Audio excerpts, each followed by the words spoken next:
So next 15 minutes में आपको मैं वो सारे टॉपिक्स रिवीजन करवाने वाला हूँ जो एग्ज़ाम में सबसे ज़्यादा वेटेज रखते हैं, सबसे ज़्यादा। और आप मान लीजिए आपने सिर्फ ये वीडियो देख लिया और आपने कोई 4 घंटे 3 घंटे का वीडियो ना भी देखा ना, मैं आपको बता दे रहा हूँ, मैं ये गारंटी तो नहीं दे सकता, लेकिन हाँ इतना ज़रूर बोल सकता हूँ कि आप हाई स्कोर करोगे सिर्फ इस टॉपिक से। तो मैं आपको पढ़ाने वाला हूँ केमिकल रिएक्शन एंड इक्वेशन। मेरा नाम है फ्रांशम। तो चलिए शुरू करते हैं और पढ़ते हैं आपका पहला चैप्टर जिसका नाम है केमिकल रिएक्शंस एंड इक्वेशन। देखो, केमिकल रिएक्शन इक्वेशन में सबसे इंपॉर्टेंट चीज़ ये है, बस इतना जान लो कि केमिकल रिएक्शन में क्या होता है। केमिकल का रिएक्शन होता है, सिंपल सी बात है। और ये आपसे कोई एग्जाम में पूछने नहीं जा रहा है, इसलिए इतना जानने की जरूरत नहीं है, बिकॉज हम लोग को सिर्फ वही टॉपिक पढ़ना है जो एग्जाम में आते हैं। तो मैं आपको सिर्फ वही पढ़ाने वाला हूँ। सबसे इंपॉर्टेंट चीज़ मैं यहाँ पे आपको बता रहा हूँ कि कुछ चीज़ें जानना है कि एक वर्ड है जिसको बोलते हैं रस्टिंग ऑफ आयरन। वर्ड याद रख लो, एग्जाम में क्वेश्चन पूछेगा कि रस्टिंग ऑफ आयरन एक तरह का कौन सा चेंज है। आपको बस इतना ध्यान रखना है, केमिकल चेंज है। अब आपको इतना तो पता होना चाहिए ना, क्योंकि ये एक तरह का रिवीजन क्लास है कि केमिकल रिएक्शन होता क्या है। फिर भी मैं आपको थोड़ा सा बता देता हूँ कि केमिकल रिएक्शन एक ऐसा रिएक्शन होता है जिसमें एक, समझ लो ऐसा कि एक नए सब्सटेंस का फॉर्मेशन होता है। क्या होता है? एक नए सब्सटेंस, एक नए केमिकल का फॉर्मेशन होता है। तो जब आपने देखता हो आयरन जंग लगता है तो एक नए सब्सटेंस का उसमें फॉर्मेशन होता है। एक भूरे कलर का आपने एक नया सब्सटेंस देखा होगा ना, आपने देखा होगा ना, एक नया सब्सटेंस। तो वो उसको कहते हैं रस्टिंग। रस्टिंग का मतलब जंग। तो रस्टिंग ऑफ आयरन एक तरह का क्या होता है, केमिकल चेंज। जैसे कुकिंग ऑफ फूड, जब आप खाने को पकाते हो एक नई चीज़ बनती है ना। खाना जब पक जाता है तो एक नई चीज़ बनती है। और एक बात याद रखना कि केमिकल रिएक्शन एक बार हो गया तो फिर से रिवर्स बैक नहीं हो सकता है। यानी कि केमिकल रिएक्शन जो भी होता है ना, जो भी केमिकल चेंज होता है वो इररिवर्सिबल होता है। वर्ड याद रखना, इररिवर्सिबल होता है। ये रिवर्स बैक नहीं हो सकता। मेरी बात समझ रहे हो? रिवर्स बैक नहीं हो सकता। या तो आप बोल सकते हो इररिवर्सिबल होता है, आप ऐसे बोल सकते हो इररिवर्सिबल होता है, या तो आप इसको ऐसा बोल लो कि ये एक तरह का परमानेंट होता है। ठीक है, यहाँ पे वर्ड ध्यान रख लो, ये यहाँ पे दिया हुआ है। अरे यार देखो, यहाँ पे क्या दिया हुआ है। हाँ, ये क्या होता है, परमानेंट होता है। परमानेंट मतलब, कहने का मतलब होता है कि फिर ये वापस, मतलब एक तरह से एक बार हो गया तो हो गया, काम खत्म। ठीक है, बस इतना ध्यान रखना है। ये याद रखिएगा, रस्टिंग ऑफ आयरन कौन सा चेंज होता है, केमिकल चेंज होता है। या आप और ये सारे एग्जांपल याद रख लो।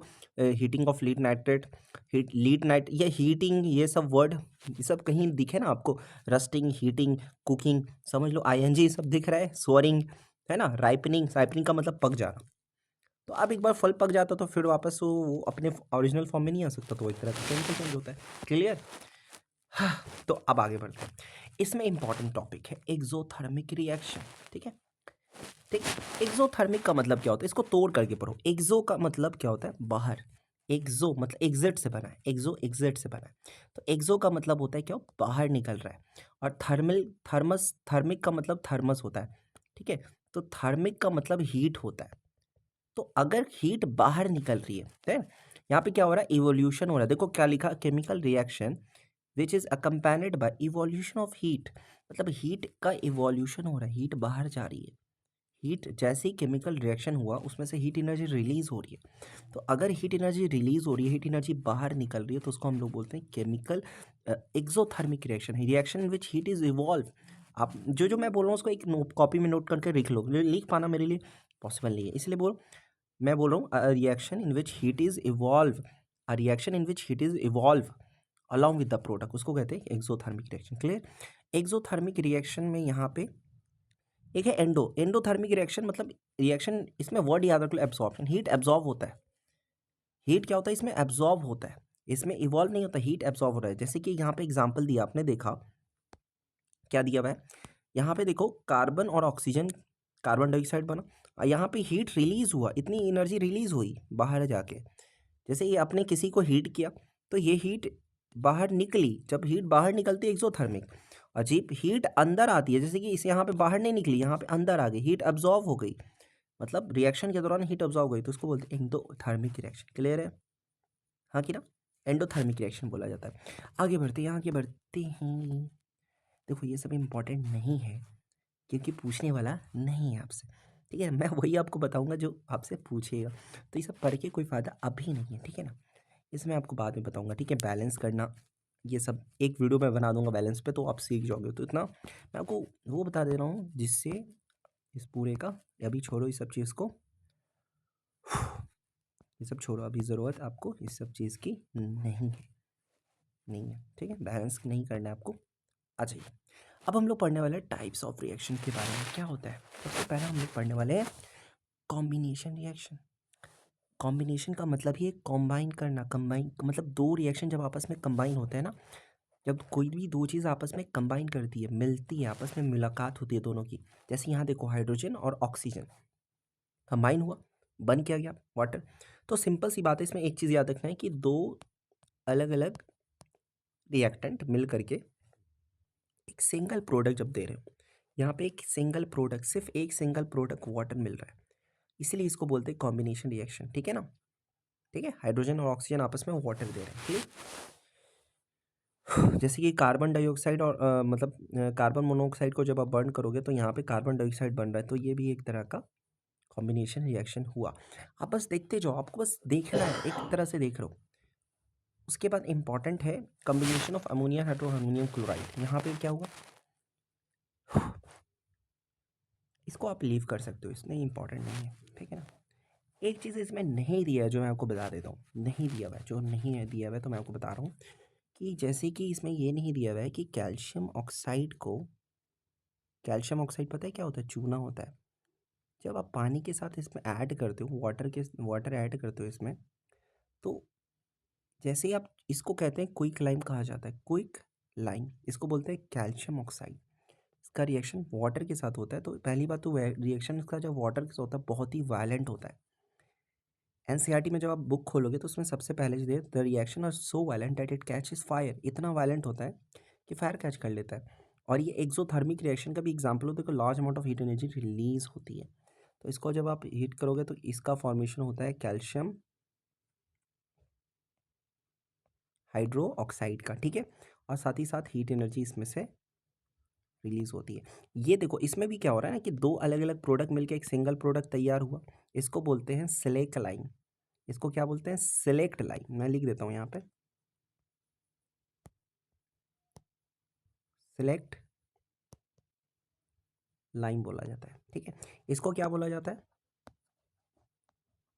क्विक लाइन, ठीक है। अगर क्विक लाइन बोलेगा तो ये आप लोग को लिखना है, सिलेक्ट लाइन बोलेगा तो ये लिखना है, क्लियर।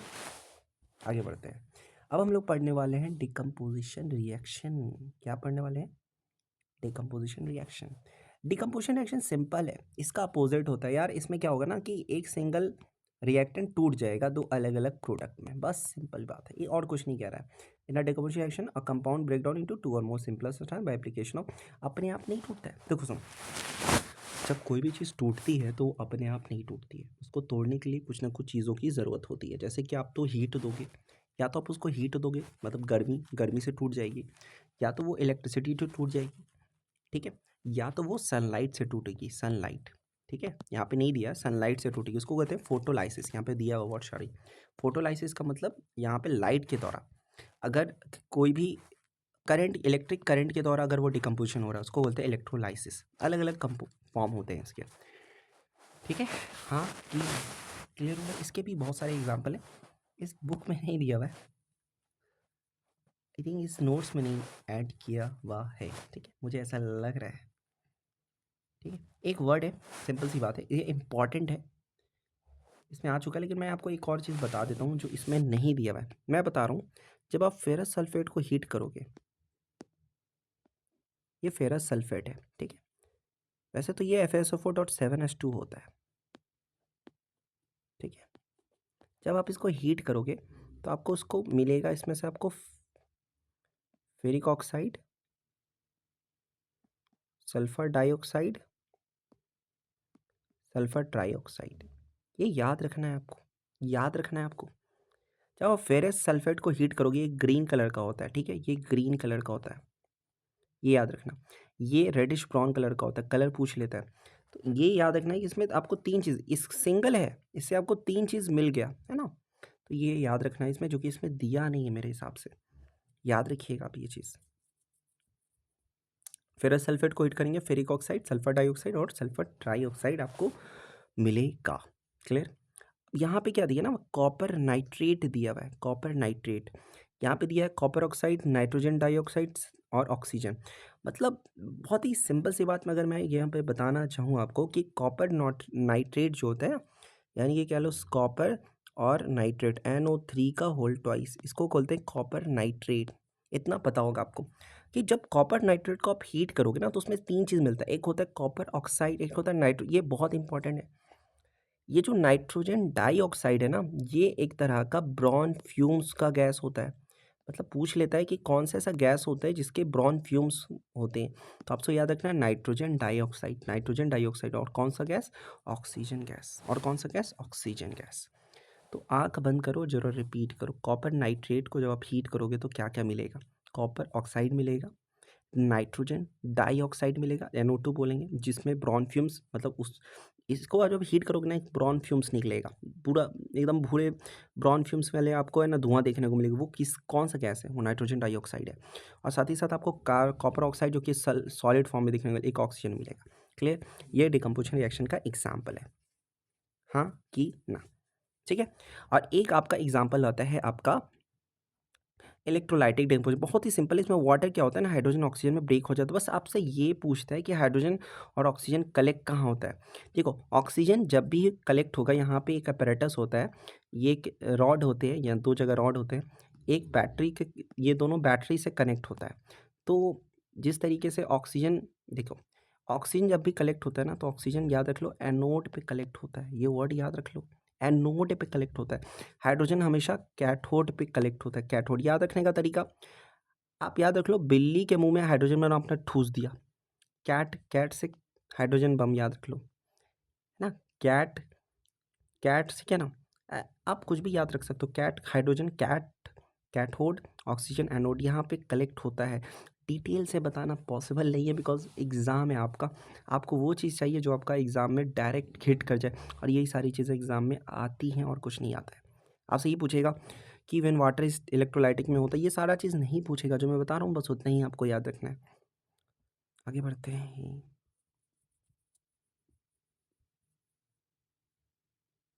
आगे कुछ नहीं है, आगे हम लोग पढ़ते हैं डिस्प्लेसमेंट रिएक्शन के बारे में। अच्छा, यहाँ पे एक चीज़ छूट गया, सॉरी, फोटोलाइसिस डिकम्पोजिशन रिएक्शन तो दिया ही नहीं है क्या? या फोटोलाइसिस के बारे में थोड़ा बता देता हूँ। ये होता ही है, यहाँ पे बता रहा हूँ, यहाँ पे बता रहा हूँ कि जैसे कि आप सिल्वर क्लोराइड को, ये एक तरह का वाइट कलर का सब्सटेंस होता है, याद रखिएगा। जब आप सनलाइट के प्रेजेंस में हीट करोगे तो यहाँ से सिल्वर अलग हो जाता है, क्लोरीन अलग हो जाता है, और ये वाइट आपका ग्रे में कन्वर्ट हो जाता है। मतलब होता ही है कि सिल्वर क्लोराइड का डिकम्पोजिशन रिएक्शन होता है, जैसे आप सनलाइट के प्रेजेंस में रखते हो तो उसमें से सिल्वर और क्लोरीन अलग हो जाते हैं, तो वाइट सिल्वर क्लोराइड आपका ग्रे में कन्वर्ट होता है। मतलब आप धीरे धीरे देखोगे ना, वो white colour grey grey grey में कन्वर्ट होने लगेगा। क्यों ग्रे में कन्वर्ट हो जाएगा? इसमें से क्लोरीन उड़ जाएगा ना यार, मतलब सिल्वर अलग हो जाएगा, क्लोरीन अलग हो जाएगा, तो सिल्वर जब अलग हो जाएगा तो उसका कलर कैसा दिखेगा? ग्रे कलर दिखेगा, सिंपल एज इट इज़। ये एग्जाम्पल है आपका फोटोलाइसिस का एग्जाम्पल है, जो इसमें नहीं दिया हुआ मैं आपको बता रहा हूँ। Clear clear clear. अब आपको बताऊँ तो डिस्प्लेसमेंट रिएक्शन बड़ा सिंपल है। मैं आपको एक और बस बताऊंगा, उसके बाद ख़त्म कर दूंगा, बिकॉज यही इंपॉर्टेंट है, यही आपको एग्जाम में लिख करके आना है, और कुछ पढ़ने की ज़रूरत नहीं है। इतना भी करके आ गया ना, मैं वो बताऊँ फाड़ दो क्या आप एग्जाम में। डिस्प्लेसमेंट रिएक्शन में क्या होता है ना कि बहुत सिंपल है कि आपका हाईली, मतलब देखो सिंपल सी बात है, यहाँ पे क्या हो रहा है कि SO4 पे ध्यान देना आप, SO4 पे, SO4 के पास अभी Cu है, बाद में SO4 के बाद Fe आ गया। बहुत सिंपल है कि highly reactive element low reactive element को भगा देते हैं। हो ऐसा रहा है ना, यहाँ पे हो ऐसा रहा है कि जो आयरन है ना वो काफ़ी हाई रिएक्टिव एलिमेंट है, और ये जो कॉपर है ना, ये जो कॉपर है ना, ये लो रिएक्टिव एलिमेंट है। तो हो रहा है ना कि आयरन क्या कर रहा है, इसकी जगह ले रहा है, बस सिंपल सी बात है। यहाँ पे क्या लेगा, chemical change atom of one element replace the atom of another, मतलब रिप्लेस कर देते हैं। रिप्लेस करते क्यों है? क्योंकि ये आयरन की रिएक्टिविटी ज़्यादा है, कॉपर की रिएक्टिविटी कम है, तो सल्फर इसके पास चला जाता है। भाई आप, भाई जिसके जिसके पास पैसा ज़्यादा हो, गर्लफ्रेंड उसके पास ना जाएगी, सिंपल बात है, वही है। आयरन के पास ज़्यादा रिएक्टिव है, ज़्यादा पैसा है, तो ऐसे फिर उसके पास चली गई, काम खत्म। और कॉपर अकेला बैठ के रो रहा है। क्यों रो रहा है? आप डिसाइड कर लो। यहाँ पे वही है, इसकी रिएक्टिविटी सीरीज़ आप मेटल और मेटल में मैं पढ़ा दूंगा आपको, बड़ा सिंपल सी बात है। यहाँ पे पोटाशियम हाइड्रेट क्लोरीन है, ठीक है। तो ऑब्वियस सी बात है, ये आयोड क्लोरीन की रिएक्टिविटी ज़्यादा होने के कारण पोटाशियम क्लोरीन के पास चला गया, आयोडीन अकेला हो गया, सिंपल, दैट्स इट। अब एक आते हैं डबल डिस्प्लेसमेंट रिएक्शन पे। अच्छा, एक और सिंपल सी बात है, एक चीज़ मैं बोलना भूल गया। यहाँ पे जो मैंने बताया AgCl और AgBr एक होता है, AgCl और AgBr, इन दोनों का यूज़ किया जाता है ब्लैक एंड वाइट फोटोग्राफी में। याद रखिएगा, आपसे पूछेगा AgCl और AgBr का यूज़ कहाँ किया जाता है, या कौन सी ऐसा रिएक्शन है इसको black and white photography use करते हैं। तो ब्लैक एंड फोटोग्राफी में आप AgCl और AgBr को यूज़ करते हो। क्लियर क्लियर, हाँ कि ना, ठीक है। अब आ जाते हो डबल डिस्प्लेसमेंट रिएक्शन पे, ठीक है। अगर आपको कुछ भी नहीं आता ना, या रट लेना एकदम, मैं इस लेक्चर को एकदम मतलब 15 मिनट आप 2-3 बार देख लोगे ना, मतलब बस आप बता रहे हैं, आप फाड़ दोगे इसको। डबल डिस्प्लेसमेंट क्या होता है ना, कुछ नहीं होता। आप याद रखिए, एक वर्ड याद रखिए, इन देर ऐसे रिएक्शन जिसमें आयन एक्सचेंज हो जाते हैं, मतलब आयन्स एक्सचेंज कर लेते हैं। जैसे ये देखो, यहाँ पे हो क्या रहा है, Na+Cl - AgNO3, मैं जूम कर दे रहा हूँ, ठीक है। NaNO3 दिया हुआ है, AgCl दिया, तो हो क्या रहा है ना, देखिए प्लस वाला और माइनस, जैसे कि ये प्लस है और यहाँ पे ये माइनस है, तो ये दोनों आपस में एक साथ हो जाते हैं, ये दोनों आपस में एक साथ, मतलब समझ रहे हो ना, आयन्स एक्सचेंज हो रहे हैं। NaNO3 के साथ चला गया और AgCl के साथ चला गया, तो NaNO3 बन गया और AgCl में आयन्स एक्सचेंज हो रहे हैं, प्लस माइनस इस तरीके से। जैसे प्लस वाला देखो यहाँ पे H+Cl- किसके साथ है, HNO3, तो यहाँ पे देखो ये इसके साथ चला गया, ये इसके साथ अब PbCl इस तरीके से आया। लेकिन याद ये पता है क्या याद रखना है आपको, कि डिस्प्लेसमेंट रिएक्शन दो तरह के होते हैं, एक प्रेसिपिटेशन रिएक्शन, एक इंपॉर्टेंट है प्रेसिपिटेशन रिएक्शन, बहुत इंपॉर्टेंट, ध्यान से सुनना, इसी से क्वेश्चन बनेगा इस बार। मैं आपको स्टार मार्क लगा दे रहा हूँ, इसको रट लेना। इसके आगे मैं आपको नहीं पढ़ाने वाला हूँ, बिकॉज 16 मिनट का वीडियो ऑलरेडी हो चुका है, बस खत्म पे ये वीडियो। इसमें क्या होता है ना, एक इनसॉल्युबल सब्सटेंस का फॉर्मेशन होता है, मतलब जब भी रिएक्शन होता है ना, तो समझ लो एक जादू होता है। जादू क्या होता है, एक इनसॉल्युबल सब्सटेंस पानी के अंदर देखने को मिलता है, जिसको हम लोग प्रेसिपिटेट बोलते हैं। जैसे यहाँ पे पानी रिएक्शन आपने, मतलब ये अंदर लिक्विड है, ऊपर से भी आपने लिक्विड मिला दिया, तो अंदर में क्या होगा ना, एक प्रेसिपिटेट का फॉर्मेशन हो जाएगा। अब ये प्रेसिपिटेट कोई भी कलर पूछ लेता है आपसे एग्जाम में, ठीक है। तो इस पे भी एक वीडियो बनाया जा सकता है, मैं मुझे 2 इस पे वीडियो बनाना है, आप लोग ध्यान रखना, एक बैलेंस मतलब बैलेंसिंग सिखाना है, और साथ ही साथ प्रेसिपिटेट जो होता है उस पर सिखाना, उस पर मैं वीडियो बना दूंगा, ध्यान से सुनना मेरी बात को। क्लियर, यहाँ तक प्रेसिपिटेशन उसको कहा जाता है, ठीक है। मतलब reaction that produces a precipitate, ये पूरा लाइन एक तरह से रट लो, एग्जाम में कम आएगा आपके। न्यूट्रलाइजेशन रिएक्शन इंपॉर्टेंट है नहीं, तो बस वही है। इसके कुछ एग्जाम्पल होते हैं जो कि आई थिंक NCERT में दिया हुआ है, मैं उसको बता दूंगा आपको, ठीक है ना। याद तो आ रहा है मुझे, AgCl और AgBr + BaCl2, तो वैसे एग्जैक्ट नहीं याद आ रहा है, आगे बढ़ते हैं। देखो ऑक्सीडेशन रिएक्शन सिंपल है, यहाँ पे से एक क्वेश्चन बनता है, एंड मैं आपको एकदम सिंपल से बताता हूँ। ऑक्सीडेशन में का मतलब होता है एडिंग ऑफ ऑक्सीजन, सिंपल सी बात है, ऑक्सीजन ऐड हो रहा है, जैसे यहाँ पे ऑक्सीजन ऐड हो गया, ठीक है, तो ऑक्सीडेशन हो जाता है और इसी, देखो ध्यान से सुनना मेरी बात को, रिमूवल ऑफ हाइड्रोजन हो या एडिशन ऑफ ऑक्सीजन, जब ऑक्सीजन ऐड हो रहा है तो हाइड्रोजन रिमूव होगा, ध्यान रखना एक बात को, ऑक्सीजन ऐड हो रहा है तो हाइड्रोजन निकलेगा, इन दोनों को बोला जाता है ऑक्सीडेशन। यानी कि जब हाइड्रोजन रिमूव हो रहा है ना किसी भी जगह से, तब भी ऑक्सीडेशन हो रहा है, ठीक है, ठीक है। मतलब अगर आपसे बोला जाए कि अगर एग्जाम में बोला जाए कि रिमूवल ऑफ हाइड्रोजन को क्या बोला जाता है, तो अब भी आप ऑक्सीडेशन बोलोगे, क्योंकि अगर हाइड्रोजन निकलेगा तभी ना ऑक्सीजन आएगा, हाइड्रोजन निकलेगा तो ऑक्सीजन आएगा, हाइड्रोजन निकलेगा ऑक्सीजन आएगा, तो उस प्रोसेस को भी हम लोग ऑक्सीडेशन कहते हैं, हाँ कि ना, बोल बोलो बोलो बोलो, ठीक है। जब ऑक्सीजन रिमूव होगा तो उसको तो ऑब्वियसली होता है रिडक्शन, तो कहेंगे मान लो यहाँ ऑक्सीजन था, यहाँ ऑक्सीजन नहीं है, तो ऑक्सीजन क्या हो गया, निकल गया।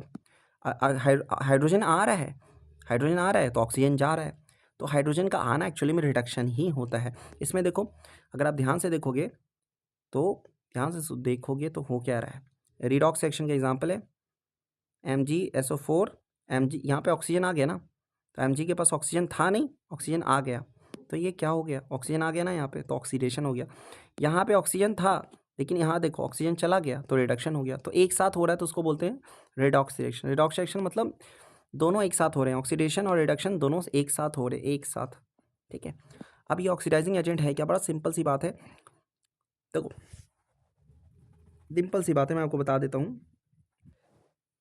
Substance that bring about oxidation, मतलब किसके वजह से ऑक्सीडेशन हो रहा है उसको ऑक्सीडाइजिंग एजेंट बोलते हैं। जैसे यहीं पे मैं आपको समझा देता हूँ, ध्यान से सुनना मेरी बात को, ध्यान से सुनना, बहुत इंपॉर्टेंट है, बहुत इंपॉर्टेंट है। देखो एक से समझ लो, ऑक्सीडाइजिंग एजेंट वो है जिसके पास ऑक्सीजन है, जिसके पास ऑक्सीजन है। जैसे यहाँ पे इन दोनों में से किसके पास ऑक्सीजन दिख रहा है, इसको भूल जाओ आप। यहाँ पे इन दोनों में से किसके पास आपको ऑक्सीजन दिख रहा है, इसके पास दिख रहा है, तो इसी को बोलते हैं ऑक्सीडाइजिंग एजेंट। ठीक है, इसके पास ऑक्सीजन नहीं है, इसको बोलेंगे रिड्यूसिंग एजेंट, बात खत्म, दैट्स इट।